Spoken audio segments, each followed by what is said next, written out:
Perkenalkan, nama saya Safira Auriskika Sari dari kelas 11 MIPA 5, nomor absen 29. Di video kali ini saya akan menganalisis contoh kasus pelanggaran HAM yang pernah terjadi di Indonesia. Di antaranya kasus Marsinah. Nah, sebelumnya saya akan membahas tentang biodata Marsinah. Marsinah lahir di Lundo 10 April 1969 dan meninggal pada tanggal 8 Mei 1993 pada umur 24 tahun. Marsinah adalah seorang aktivis dan buruh pabrik PT Catur Putra Surya atau CPS Porong, Sidoarjo, Jawa Timur yang diculik dan kemudian ditemukan terbunuh pada 8 Mei 1993 setelah menghilang selama 3 hari. Mayatnya ditemukan di hutan di Dusun Jegong, Desa Wilangan dengan tanda-tanda bekas penyiksaan berat. Kronologi kejadian, Marsinah adalah salah satu seorang karyawan PT Catur Putra Surya yang aktif dalam aksi unjuk rasa buruh. Keterlibatan Marsinah dalam aksi unjuk rasa tersebut antara lain terlibat dalam rapat yang membahas rencana unjuk rasa pada tanggal 2 Mei 1993 di Tanggulangin, Sidoarjo. 3 Mei 1993, para buruh mencegah teman-temannya bekerja. Komando Rayon Militer atau Koramil sempat turut tangan mencegah aksi buruh. 4 Mei 1993, para buruh mogok total. Mereka mengajukan 12 tuntutan termasuk perusahaan harus menaikkan upah pokok dari 1.700 per hari menjadi 2.250. Tunjangan tetap 550 per hari mereka perjuangkan dan bisa diterima termasuk oleh buruh yang absen. Sampai dengan tanggal 5 Mei 1993, Marsinah masih aktif bersama rekan-rekannya dalam kegiatan unjuk rasa dan perundingan-perundingan.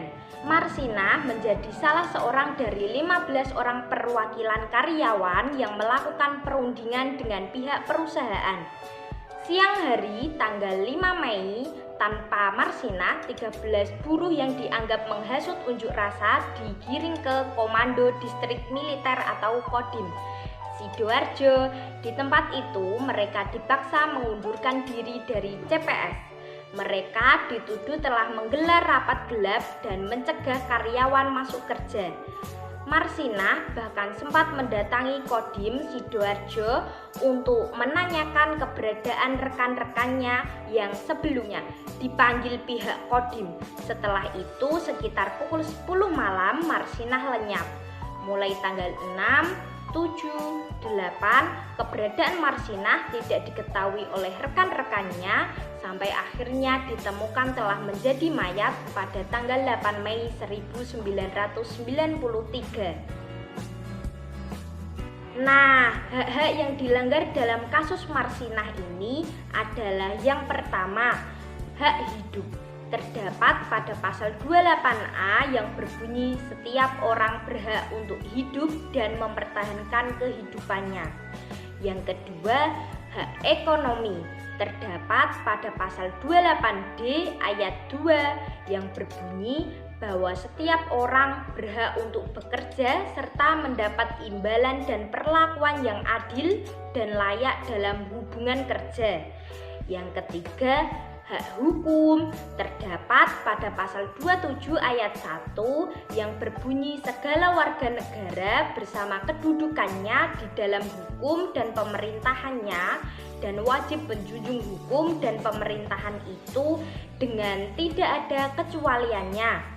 Serta pada pasal 28D ayat 1 yang berbunyi setiap orang berhak atas pengakuan, jaminan, perlindungan, dan kepastian hukum yang adil serta perlakuan yang sama di depan hukum. Kemudian yang keempat, hak peradilan. Nah, penyebab dari kasus Marsinah ini adalah penyiksaan dan pembunuhan yang sewenang-wenang di luar putusan pengadilan. Untuk penyelesaiannya, penegak hukum berusaha menciptakan keadilan dan kenyamanan masyarakat di Indonesia. Kesimpulan: setelah pembahasan dan analisis dapat diambil kesimpulan bahwa terdapat beberapa hak asasi manusia yang dilanggar dalam kasus pembunuhan Marsinah, yaitu pelanggaran hak untuk hidup, hak hukum, hak peradilan, dan hak untuk mendapatkan upah yang layak. Saran: sebagai sesama manusia, kita harus memiliki kesadaran untuk menghormati hak asasi manusia lain, karena dengan menghormati hak asasi orang lain, kita dapat mencegah terjadinya tindak kejahatan. Namun, selain kesadaran dari dalam diri sendiri, diharapkan peran pemerintah yang tegas dalam penegakan HAM. Di Indonesia masih banyak kasus-kasus pelanggaran HAM yang tidak selesai dan terpecahkan karena masih mementingkan kepentingan golongan atau penguasa. Sekian dari saya mengenai analisis contoh kasus HAM yang ada di Indonesia. Apabila ada kesalahan pengucapan, saya mohon maaf. Terima kasih. Sampai jumpa.